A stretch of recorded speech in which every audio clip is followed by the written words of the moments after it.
Welcome to the Geekcentric podcast. Jeff Keighley hosted yet another Game Awards, and we're here to talk about it. This is our recap of the Game Awards 2025 and everything else that happened this week in Geek. We are Geekcentric, and you can be too.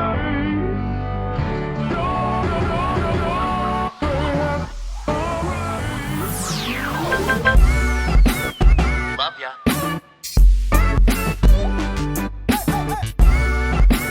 Get home safe, guys.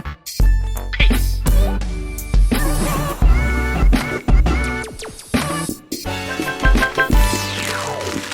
Welcome to the Geekcentric podcast. My name is Nate, and this is our recap and reaction to the 2025 Game Awards. We're going to talk about our favorite moments, game announcements, and our favorite award winners, including the winner of the prestigious Game of the Year award.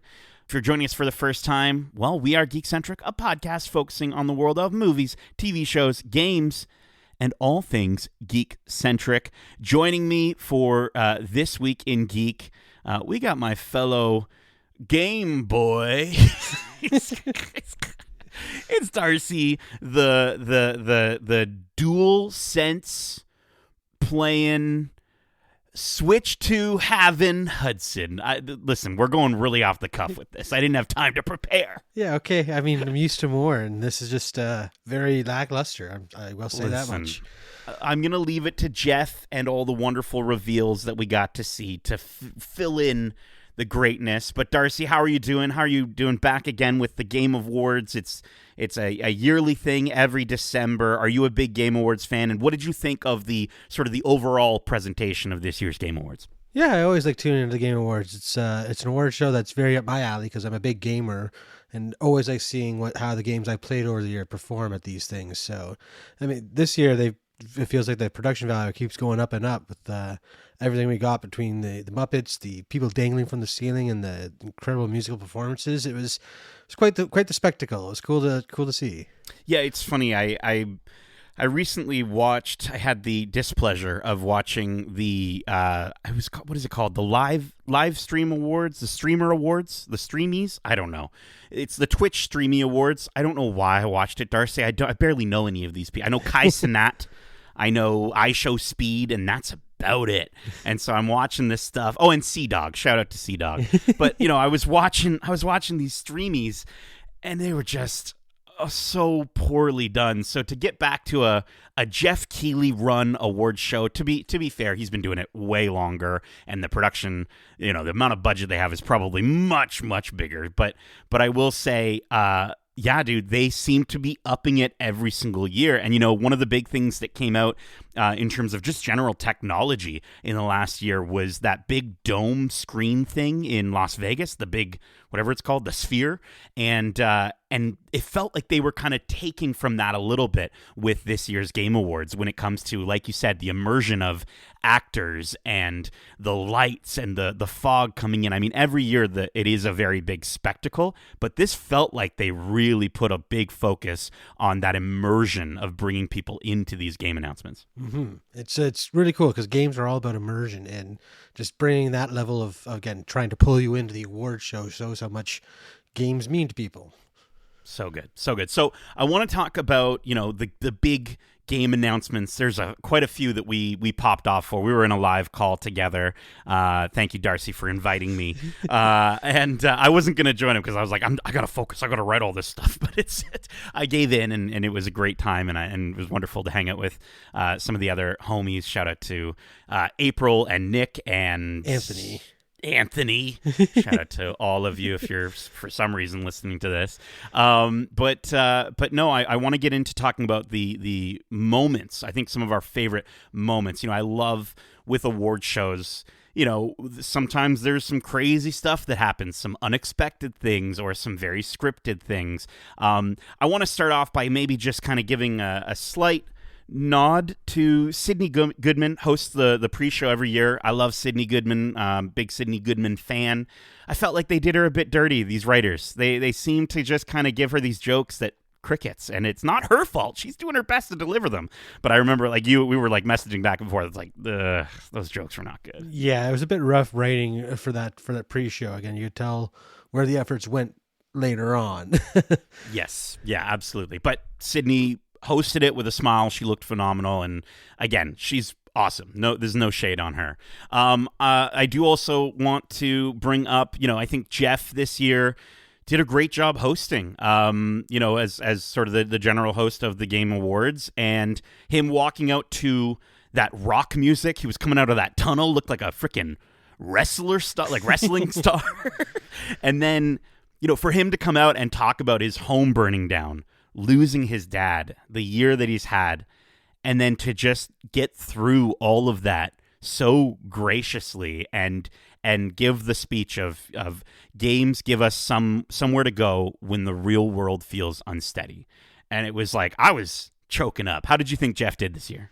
I mean, he's very passionate about video games, and that's always been clear. And this is his time to shine in terms of getting to talk about all the fantastic games that came out over the last 365 days. And every time he comes, you can feel his passion for games coming through in his hosting. Absolutely. Now, the performances. We got to talk about some of these performances. I think the biggest performance out of all, the most wonderful, off the cuff, they just winged it performance came from the illustrious Miss Piggy herself. Darcy, it was funny because we were talking and there was a moment where Jeff is like he's about to introduce Miss Piggy. And I literally told Darcy, I'm like, I wrote down Kojim for Kojima-san, thinking that that's who Jeff was talking about.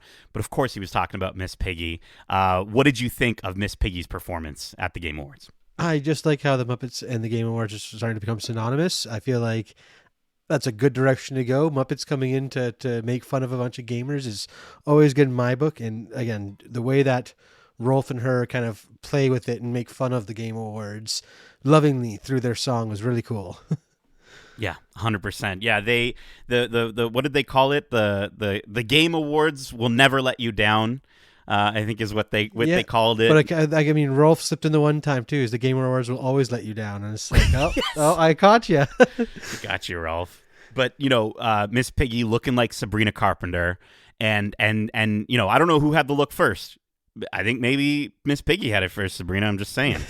But no, I think hearing Rolf mention Discord or Miss Piggy mention Princess Peach, it's like these worlds that are just sort of colliding, and it's so wonderful. They did such a good job. Were there any other? Well, there were a few other musical performances I know I want to talk about. But Darcy, for you, where did you want to take us next? I mean, you just mentioned musical performances. They talked about it for almost every time they had the chance to before they performed. Was Evanescence doing Afterlife, which was really cool, blast from the past, if you will. Like, I mean, it's a new single, but it felt so nostalgic and early 2000s, and it's a perfect vibe for the game for Devil May Cry 2. So it was a really cool performance.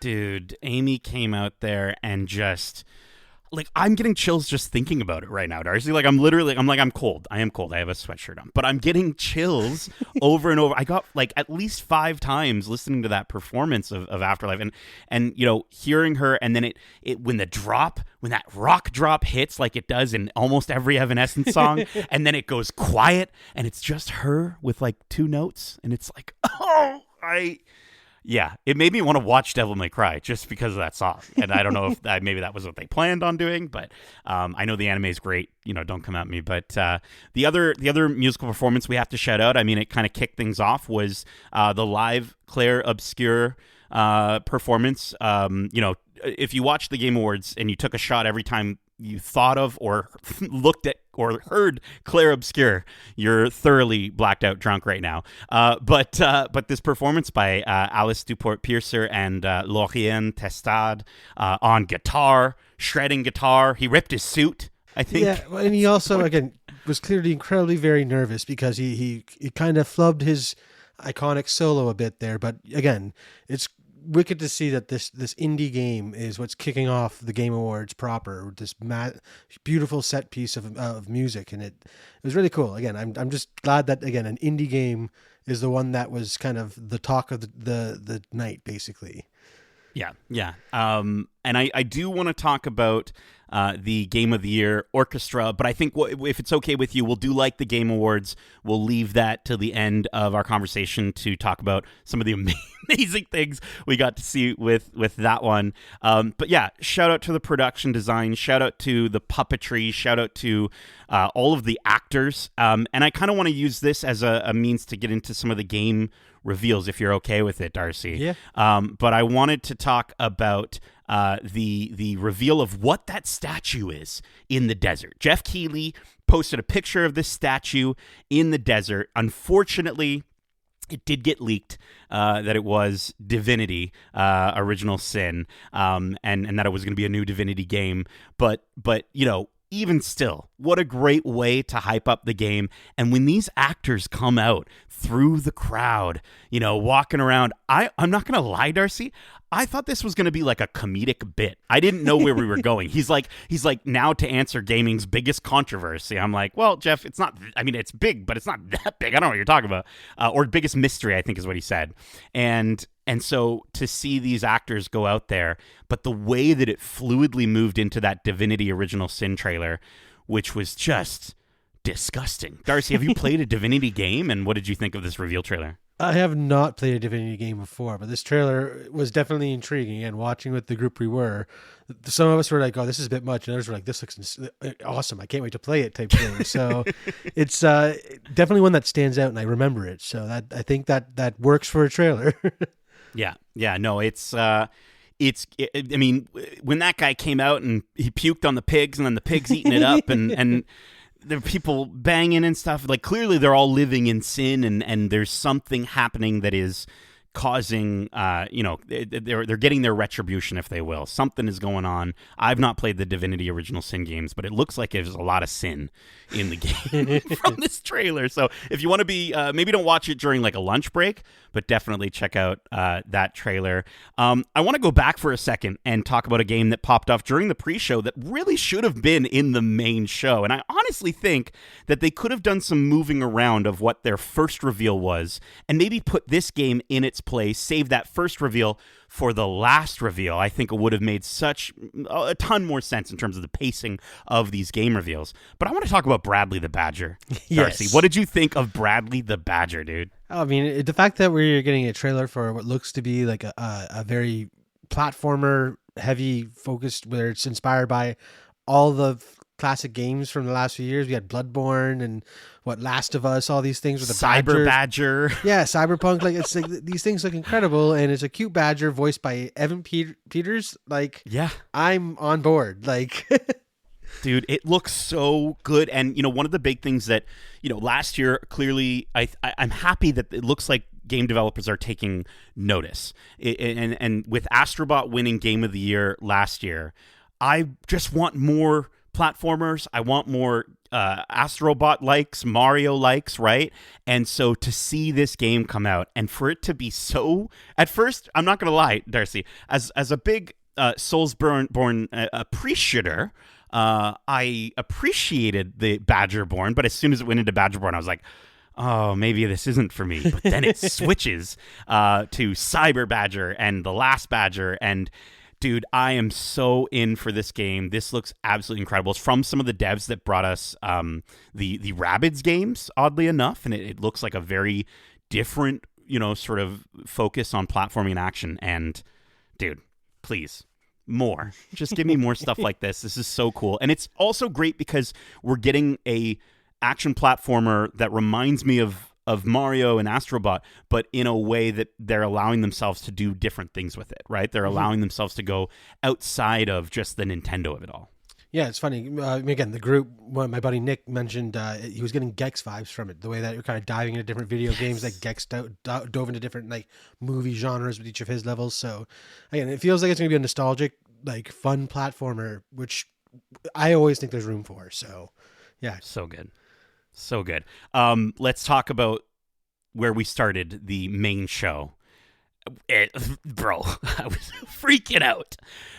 Star Wars Fate of the Old Republic. This is a Casey Hudson directed game of Mass Effect fame. action role-playing game.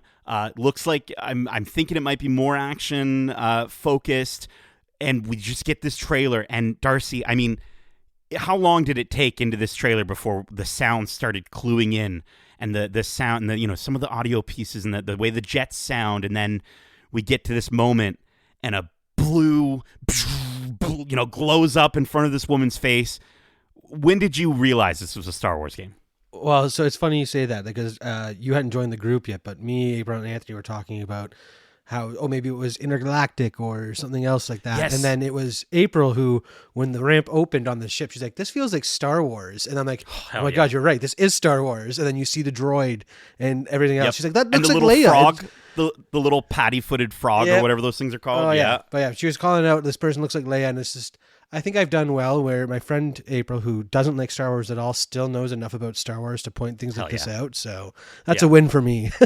It's a win for you, and I think it's a win for Star Wars and Lucasfilm in general, that like the sound design and some of the elements that like even people that are not into Star Wars at all are able to recognize Star Wars. And dude, I cannot wait. I don't know when this is coming out.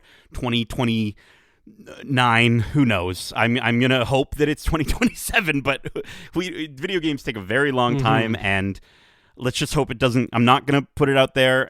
Star Wars Eclipse, I don't know where that went, but this could be something so special. And hopefully, I guess, a spiritual successor to KOTOR. Do you think we're going to be continuing the KOTOR storylines? And did you ever play the KOTOR games? Oh, I love the KOTOR games. Nice to know the Republic's got me into the whole idea of the lore before what we know. And that one was so cool. And I think this one, if you're going Old Republic, you can't avoid tying back to that storyline. So while it might not be a direct sequel to that, I can see it being like Disney finally canonizing a lot of these events that happened in those games that are still up in the air, but whether they are true canon or not right now. So I'm so stoked, man.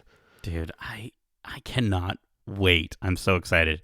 Okay. So let's move into another one here. And again, we're not going to be going through all the games because the Game Awards is a long show. We didn't expect for it to be.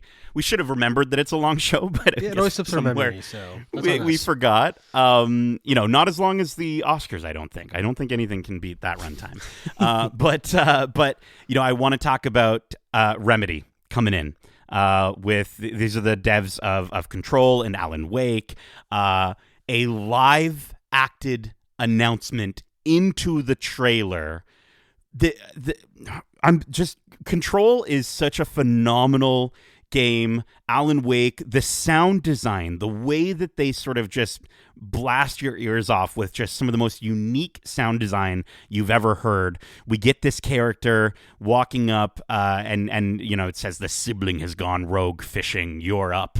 And it's just like, what is going on? A hammer is formed out of seemingly nothing, or rocks, or structures, or something. It looks so good. The music sounds so good.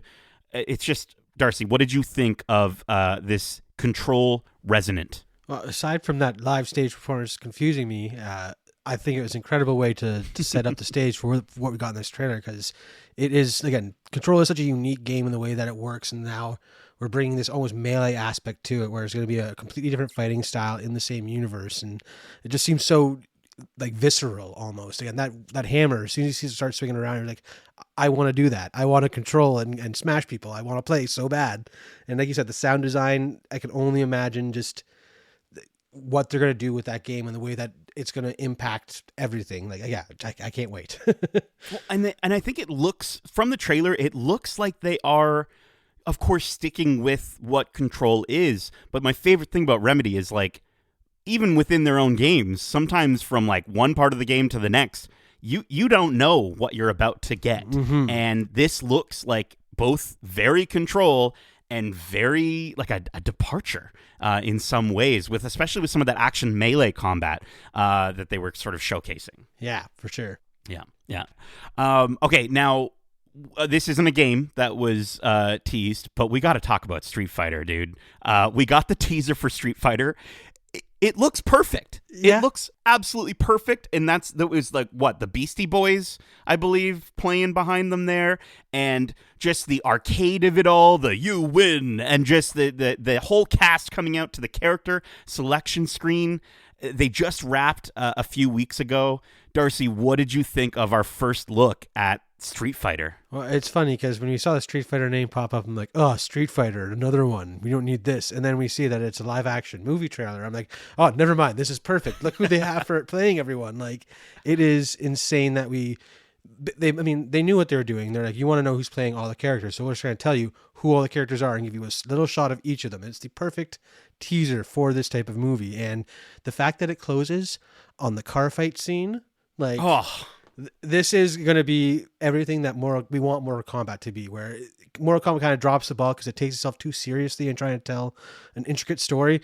This one looks like it's just going to be a fun comedy beat 'em up romp. I don't know. The fact that they've got the Jason Momoa as Blanca, David Dastmalchian as Bison, like the cast is just insane. Roman Reigns is in it, and so is Cody Rhodes, like two WWE superstars in a fighting movie, and one of them is Guile. Like, oh yeah, I can't wait. It's perfect. I can't wait. Perfect. And I think the big thing about it, like you said, it looks like the focus, even just from this teaser, the focus is on the action, and that's really all we need. There's going to be lore, there's going to be story, it's going to be silly, and it's going to be goofy, and they're going to take it seriously at some points. But like you said, give me a Fast and Furious style, just hell yeah, rip-roaring, fun, like sort of just fighting movie. That's all we need. That's just cool fights with fun characters, and I think that's what we're getting with this. That's it. It looks so good. I will say, the joke at the end of we can't do this alone. Let's also bring out the cast of Mortal Kombat 2 or whatever. And it was like, it didn't go over very well. No, did not quite land. All right, next up, Lego Batman. He's back. First try, second try, third try. I will say, I do want to talk about this game a little bit. Where was Will Arnett, Darcy? Where was Will Arnett in this? Well, that's the thing, is that this is a different Batman than his Batman. This one it's going through the journey of Batman of every era with a new Batman telling the story that kind of connects them all.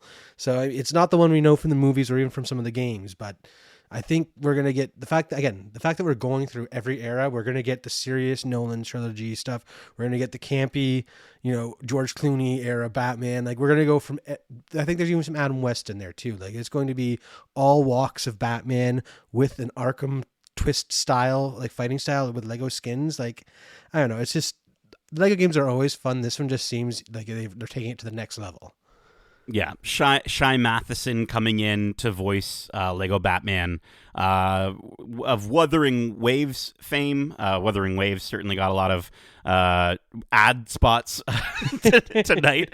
But no, I'm like you said, I think what I'm most excited about is getting to play through all those, playing as Catwoman, as Batwoman, getting to see Mr. Freeze, Tom Hardy, Bane, and going through. I think the biggest thing about the Lego games, and this is what I loved about their last Star Wars entry, is that it is just a love letter to an IP at this point. Mm-hmm. It's a love letter to an entire collection of stories and storytellers and characters, and I just can't wait to see how big it is. Yeah, for sure. I mean, again, Batman is such a rich lore that they've only really scratched the surface, despite having 3 Lego Batman games coming before this. They were focusing on very specific things, and now we're going to get all things that make Batman great, which is cool.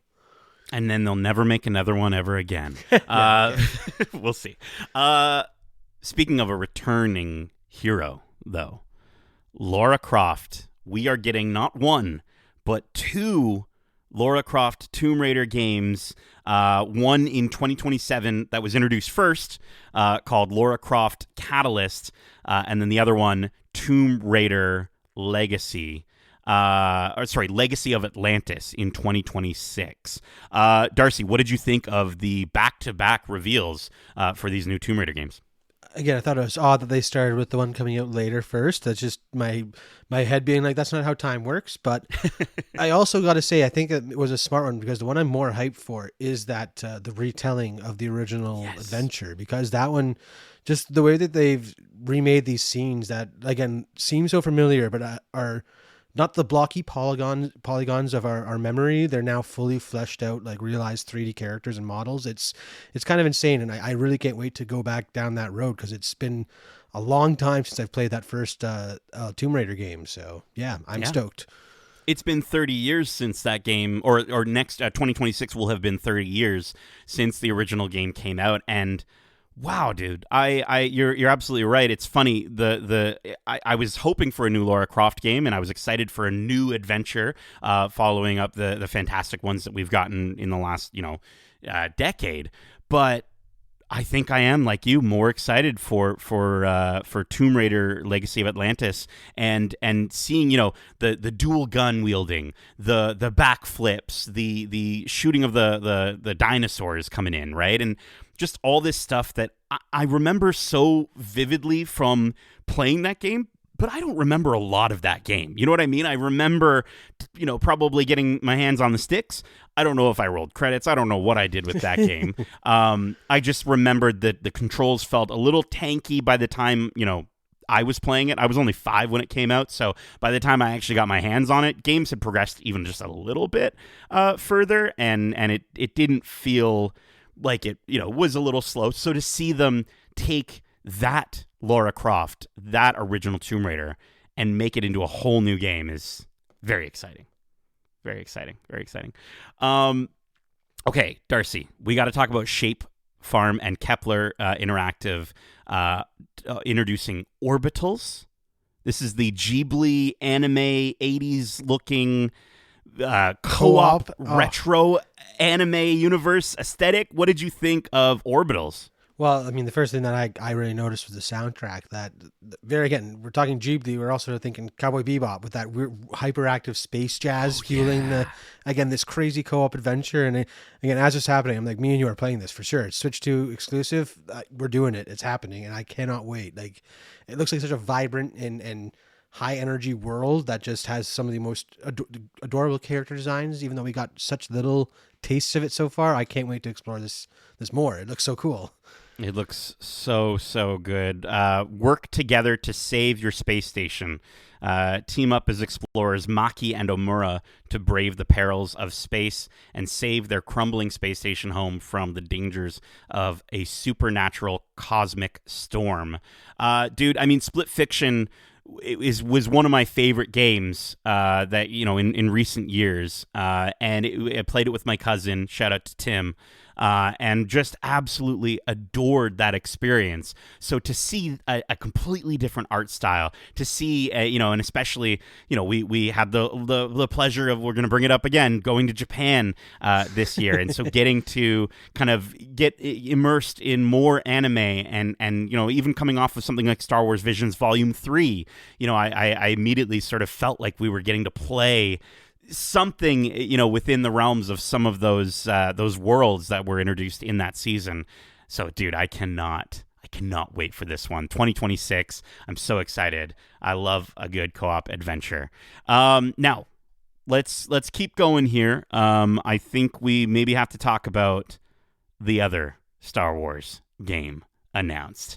Now this, say it with me, is pod racing. Not really, actually. No, but close enough, man. Close enough. Fuse Games, former Criterion devs, Burnout devs. You had me at Burnout. You didn't have to say anything else, Jeff. And then we heard Star Wars sounds. And I was like, 2 Star Wars games in one freaking Game Awards? Star Wars racing game, Star Wars Galactic Racer.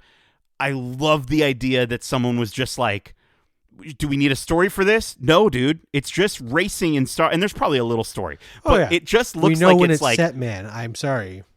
Go ahead, please. We see the Millennium Falcon landing in the junkyard on Jakku. So unless Rey decides to go back there after joining the Federation, I'm pretty sure this is how the Millennium Falcon gets junked at that yard. So, Oh, okay. I like that idea. I I mean, like that idea, Darcy. I love that. Dude, I think it's super cool. I think again, like the fact that we've just sort of got there's different speeders. You've got your sort of Ray style looking, and as well as I guess the one that Luke rides in as well. I don't know all the we've names. got like of there's the speeders. land speeder style stuff, more like Yes, cars, and land there's also speeder. some speeder bikes it looked like, and even some of those like Ray rides, almost like a pod racing engine adapted into being a bike type thing. So Yes. it looks like all sorts of those grounded speeder bikes or whatever, or speeders in this racing thing, and I cannot wait. It looks so cool. And again, So you cool. said burnout, so they know how to do a good explosion, and what we Oh, saw in this man. trailer was just, it's going to be carnage, and I cannot wait. I can't wait to not only make someone explode, but then to have them fly out of their seat. And as I pass them, they turn to me and go, Poodoo! And it's just freaking Sebulba, as it was teased at the end there, dude. Like, I mean, look he's the greatest racer on Tatooine. He's going to have to go somewhere else for a new challenge, so it makes sense that he'd go to Jakku. it's so good. It's so good. I love, yeah. And I mean, is Sebulba older here? Is it the young Sebulba? Do we not care? I don't care. It's just some give Doug. me whoever. You know what I mean? It's so good. I cannot wait to play that one. And maybe we do get like a pod racing DLC at some point, because they're going to want to keep that stuff going. I cannot wait. And that's coming out in 2026. So cool. We got another big reveal, and one of our favorite things from the last was it last year or this year? I guess it was last year. Was Secret Level, and watching Secret Level. One of our favorite episodes, and the one that I think even Justin clicked with immensely, was the Mega Man episode. We got Mega Man Dual Override, a big orchestra, big reveal, sort of live reveal of just the blue bomber as the doors open up and the smoke fills the room. And then we got a bit of gameplay. Darcy, what did you think of Mega Man Dual Override? It looks like the ultimate realization of that side-scrolling adventure that Mega Man has, kind of made his own. It's so bright and colorful, and just the characters' design and stuff like that. The 3D characters on that 2D plane look so colorful, and even the depth of the backgrounds that we're getting. It's just such a vibrant and colorful world that is so cool. Like I'm no stranger to Mega Man games, but this one might be the one that I'm going to be playing on day one as opposed to waiting like I normally do. So, yeah, it looks so cool. I think the big thing for me, honestly, and I know, the Mega Man games aren't necessarily the big sort of, you need to play them in the highest fidelity, but seeing that it is going to be on Switch 2, I am really excited to see a Switch 2 version of the game and to just see how smooth it all looks. Because like you said, that colorful world, the animation, and just maybe how fluid it might be, which Mega Man games are hard. You know what I mean? I don't think I personally have never finished a Mega Man game like yourself. So I want to, maybe this would be the one. Yeah, again, the Mega Man games aren't for the faint of heart sometimes, trying to remember what weapons you need to beat what bosses in the right order, all that kind of crazy. But again, the fact that we're getting a new updated version of this character and there's a new game for him is just incredible. It just shows how long lasting this genre is, and because of him, basically. It's so cool. So good. Speaking of colorful worlds, we did get another look at Super Mario Galaxy movie with a high knee from Luigi, a Luigi knee. Smash Bros. Move, man. Dude, so good. So freaking good. Mario stopping Bowser's paintbrush with Rosalina's book. Darcy, are you even more stoked now for Mario Galaxy in the movie? I mean, yeah, it's Mario Galaxy the movie with Bowser Jr. voiced by a Safdie brother. It's such a crazy sentence to say, and I cannot wait to see how it comes to fruition. I mean, I really enjoyed the first one, and I think they can only really build upon what they've started, and it seems like they've got a great start for that. So yeah, I'm stoked. Good stuff. Before I continue to the last thing I want to bring up, I know you were popping off for some of like the, I don't know, what, like the Warhammer or Space Marines or whatever. What were you popping off for?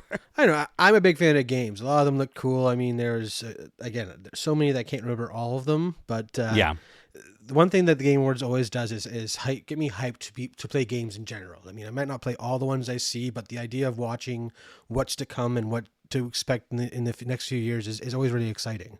And I remember like when Clair Obscura was announced, whether it was last Gaming Awards or the one before that, I was excited then, and I can only imagine what some of these games I'm looking at now are gonna go on to do what Clair Obscura did, or maybe something else completely different that we haven't seen yet. Like it's really cool. Games are ever evolving, and it's a really fun time to be a gamer, dude. And not only that, but you know, I think even watching some of these trailers and feeling like I got to go back and play, you know, one of the previous entries or you know what I mean? And something like Divinity Original Sin, I'm like, am I going to try out this Divinity world and start puking on some pigs, or what's going on? But I think even with something like Rahul Kohli coming out and talking about Saros and showing off a new trailer, a story trailer, it looks so good. The performances look so great. And, you know, I jumped into Returnal a little bit recently, and the mechanics are so strong.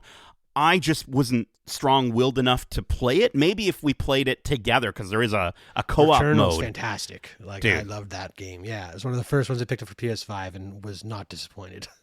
And it uses the DualSense really, really so well.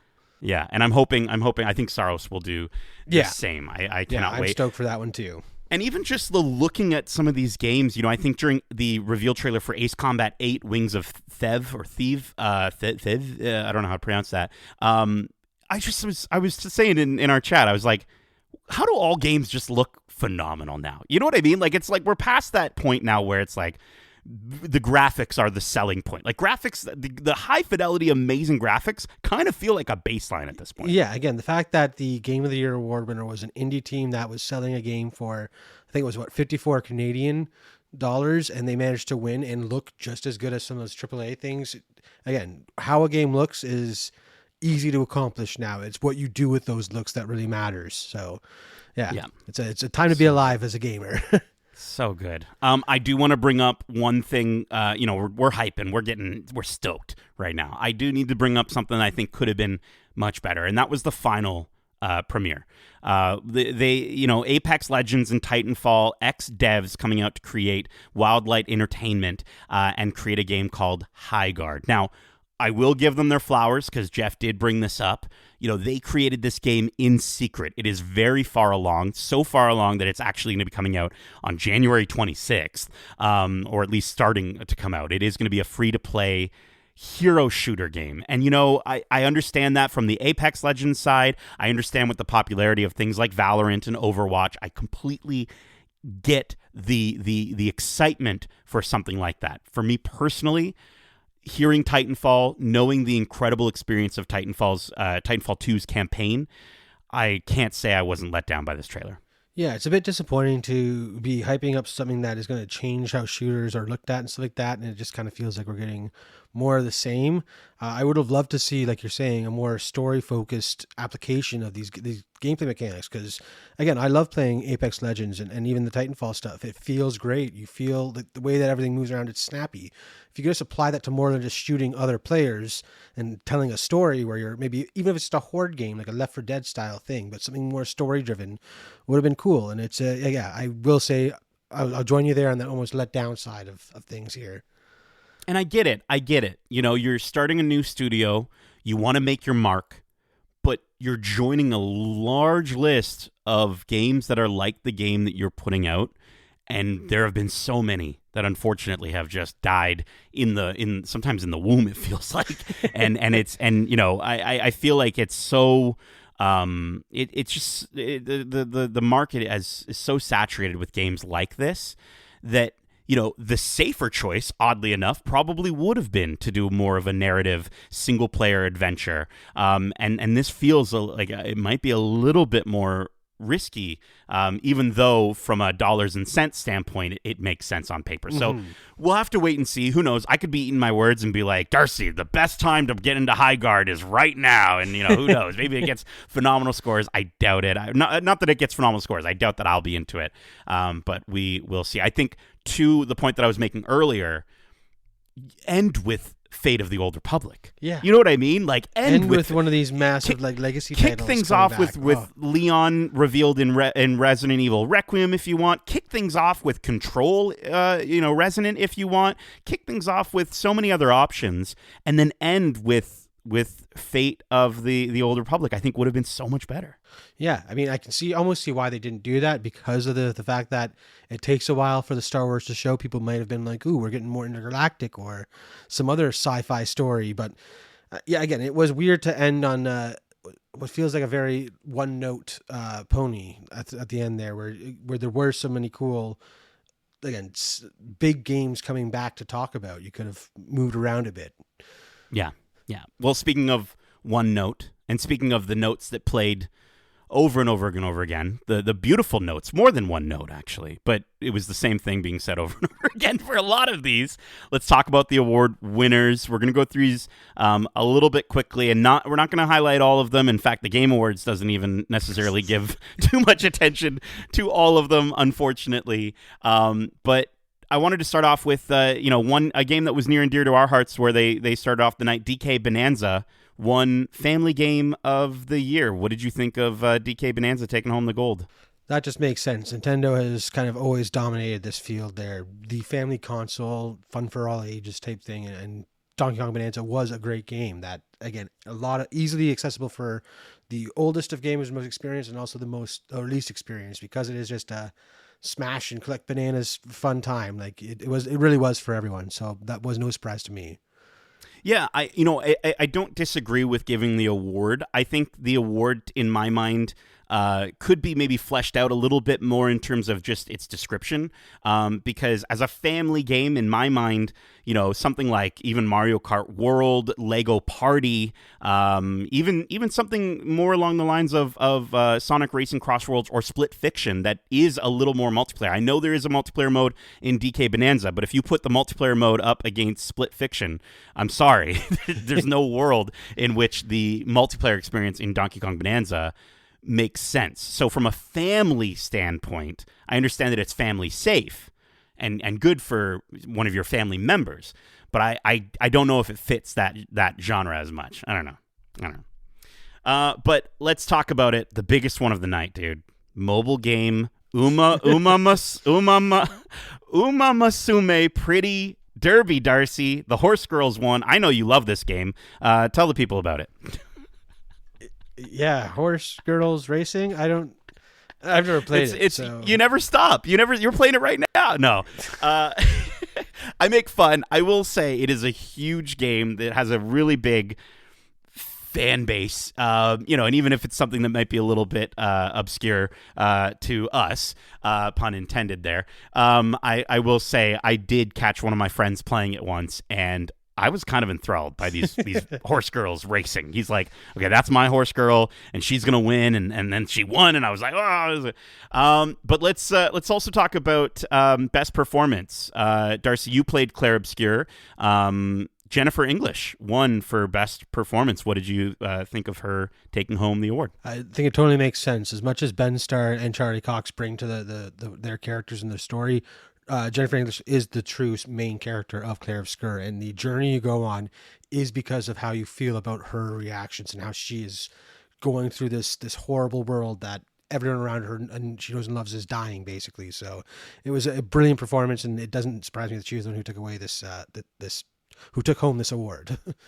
Yeah, I love Ben Starr. I love Charlie Cox. I've not seen their performances in this game. I've only played an hour of it, and then I kind of put it down. And I don't know if it is necessarily for me, which I know is really sad to hear. But when the movie comes out, and I'll watch it then. When Robert Pattinson's up there, playing Charlie Cox's character, it's going to be perfect. But I will say, shout out to Erika Ishii as well for her performance in Ghost of Yotei. I thought she gave a really riveting, emotional performance throughout that game. And, he doesn't need it, but Troy Baker, I think, as Indiana Jones, he did not a necessarily job. Right? He's not Harrison Ford. He's not Troy Indiana Baker. Jones. He's Indiana motherflippin' Jones. And I thought he did such a good job in that role. I don't necessarily know if he needs another game award. I'm sure he's won a Game Award before, right? I think so. I feel like he probably has. for Joel. He has to at this point. But he doesn't need that much more recognition, but he did do a phenomenal job. I wanted to also bring up the Game Changer Award. Felicia Day came out, presented the Game Changer Award to Girls Make Games, which has empowered 8,000 girls through camp to get into game development. Which I just think is super cool for anyone. And hearing that they had two of the young ladies come up on stage, Ellie Friedler and Monica Paredes, and to hear that she went away to camp and then was like, "Oh, we're working on getting our game on PSN and Steam." It's like you go to when's the last time you went to camp and made a game, Darcy? Never. I mean, we played games, but it was more like capture the flag or tag. Like, we're doing game development at my camp. I made some rocks that looked like VeggieTales characters. I'm very proud of them. Okay. But I never made a video game, and so Paper Trails, they're working on trying to get their game. It looked really cool onto those platforms, but it's just so cool, and again, I think so deserved of something like that. Darcy, one that is near and dear to your heart, we're going to bring it up again. Claire Obscure's won for Best Score and Music. Laurent Testard came out, gave his speech, very lovely speech. He said, "Keep longing and keep dreaming." And then Alicia brought in and she was reading her speech off the back of the sheet music. What did you think of them taking home Best Score and Music? Again, it just makes sense. Like Nick brought up when we were talking about it, they have the official soundtrack is over 8 hours long, I think. They wrote so much music for this game, and some of it you only find if you go to certain specific battles out of your way that isn't part of the story at all. And the fact that there is such like a vibrancy to these things that there are times where I'm just in the overworld and I put the controller down just to listen to the music, because you're just going on a journey that's like a 10-minute long song and it just takes you places. It was so incredible. So yeah, again, no surprise that they're taking this one home. Yeah. I can hear it in the music, and I've heard the music a lot. I've actually heard more of the music than I've actually played the game, and I wholeheartedly agree. I'm sure the music hits even better when you're actually playing the game. But again, I'll enjoy the music when it comes to the movie as well. Best racing game. This is one that I don't know. I agree because it's the one that I love the most. But Mario Kart World took it over Sonic. What did you think of Mario Kart World taking Best Racing Game? Yeah, again, I thought Sonic may have taken this one. I've heard a lot of good things about that one. I mean, I'm no stranger to the Sonic racing games. I liked a lot of them. The last one kind of felt lackluster. That's why I didn't pick up this one. And also with Mario Kart World, I am a bit more biased towards that, I guess. But yeah, it's weird that something that I've heard a lot in the last few months being Sonic Racing getting traction, that they didn't take it home. I don't think they took home a single award this entire show. They were nominated for, I think, at least 2. Now, before we get to Game of the Year, we do have to talk about the Game of the Game Awards Orchestra performance. Showcasing the various nominees. Bro, Flute Guy is back. Oh yeah, back and so better good. than ever, man. He's so pure. He's such a pure soul, and if you've ever seen him online, he's so lovely, and I couldn't stop just being like hell yeah. Like he had 8 different flutes every attached to him. Every game he had a different flute for. Like every time they were changing the music, he's like, hold on, I got a flute for this.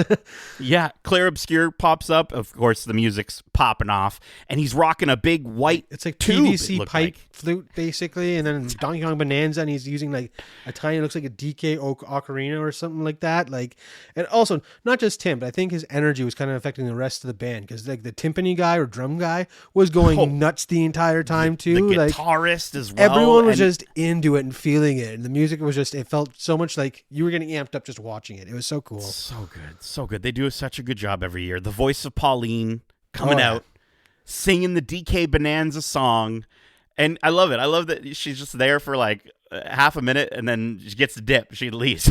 It's back to the regular orchestra. But no, they did such a good job. Lauren Balfe deserves just every year taking all these wonderful scores of all the music from the various nominees for Game of the Year. Did such a phenomenal job. But Darcy, it's time. It's time to get to Game of the Year. The nominees were Claire Obscure, Expedition 33, Death Stranding 2 on the Beach, Donkey Kong Bonanza, Hades 2, Hollow Knight Silk Song, Kingdom Come Deliverance 2. Before I get to the Game of the Year, Darcy, out of all the nominees that I just named, besides the one that won, were there any that you wanted to just shout out? We already talked about Donkey Kong Bonanza.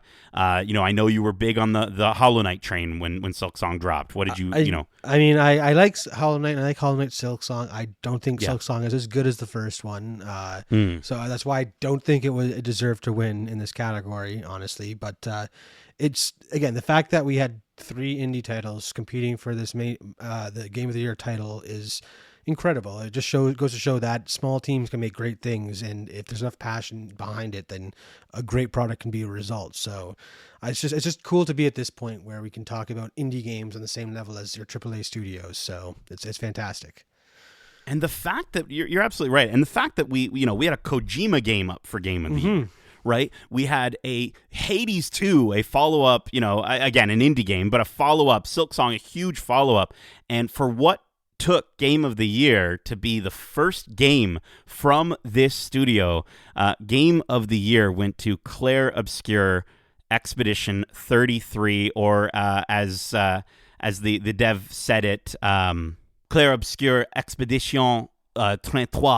Hopefully I got that right. If you speak French and you're listening, let me know.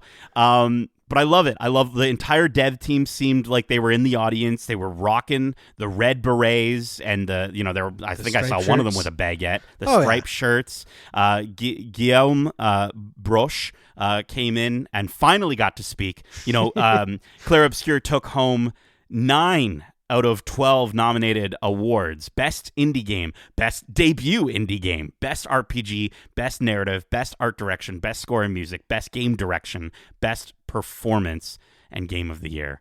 Darcy, what did you think of Clair Obscur winning Game of the Year? Again, having played it, this was something that I was looking forward to when we were coming back from Japan, because it came out right around the time we were over there. And we come, again, 12-hour time difference from here to Japan. You want to go to bed as soon as you wake up here when you get back. And for me, Clair Obscur was the game that got me through that jet lag. I was able to just stay up playing this game, and it was so engrossing and so captivating that I couldn't put the controller down. And it was fantastic. And the fact that every time I return to it now, I just have these moments of realization of how good the game is. It's just so delightful. It's so fun. And there are so many ways to enjoy it. So yeah, it is just... it is the Game of the Year for sure. I'm so glad that a game I had a chance to play so much managed to take on the title. You mentioned to me something that really made me want to play it even before it becomes a movie.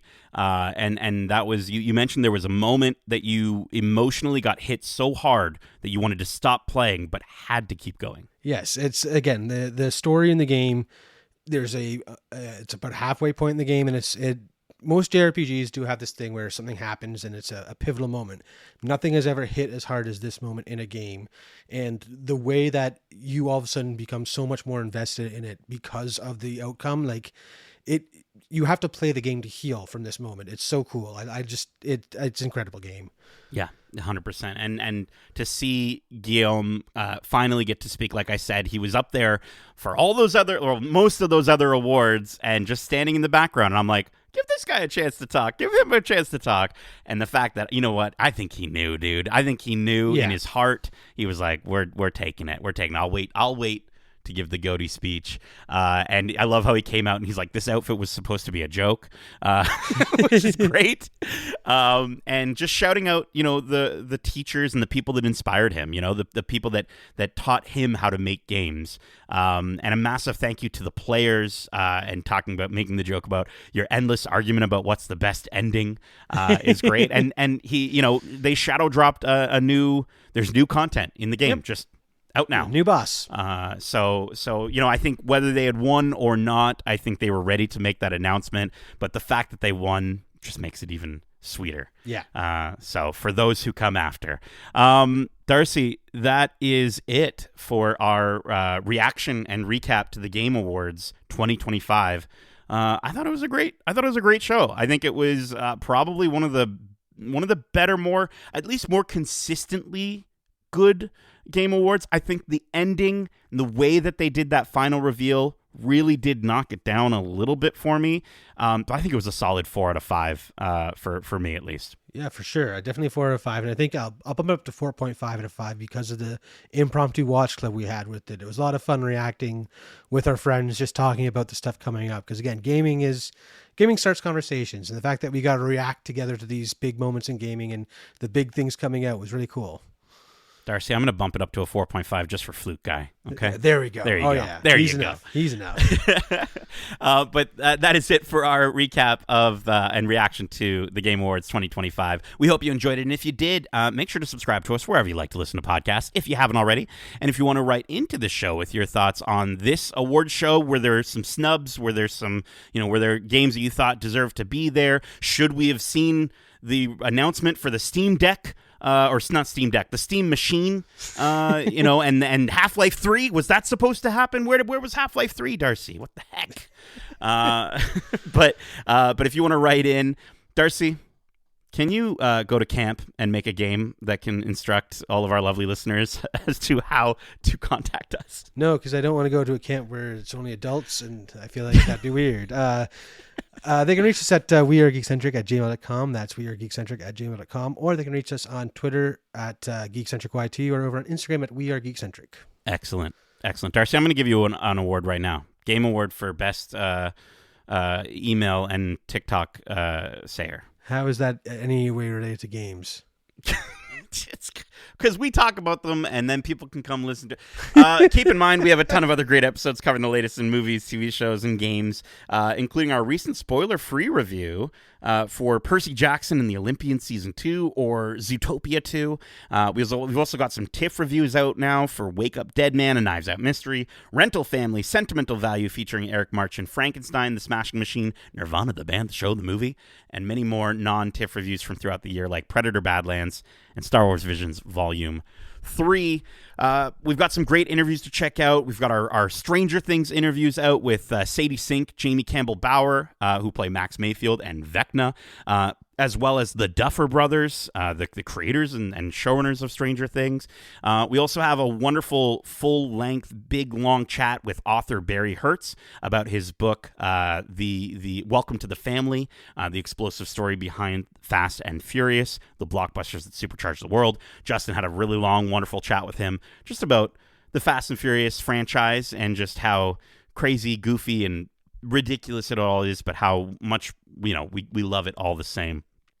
We've also started something new, Eatcentric. You can catch our different foodie reviews. We got some stuff in the pipeline that I'm very excited about for Eatcentric, and I think we're going to be getting to it before next year, at least. I'll promise you that. But Darcy, thank you so much for joining me for this award-winning, I'm going to give us a Game of the Year award right now, Game of the Year award-winning podcast discussion, recap, reaction. I'm tired. It's too many words, man. And as we say, love ya. Laters.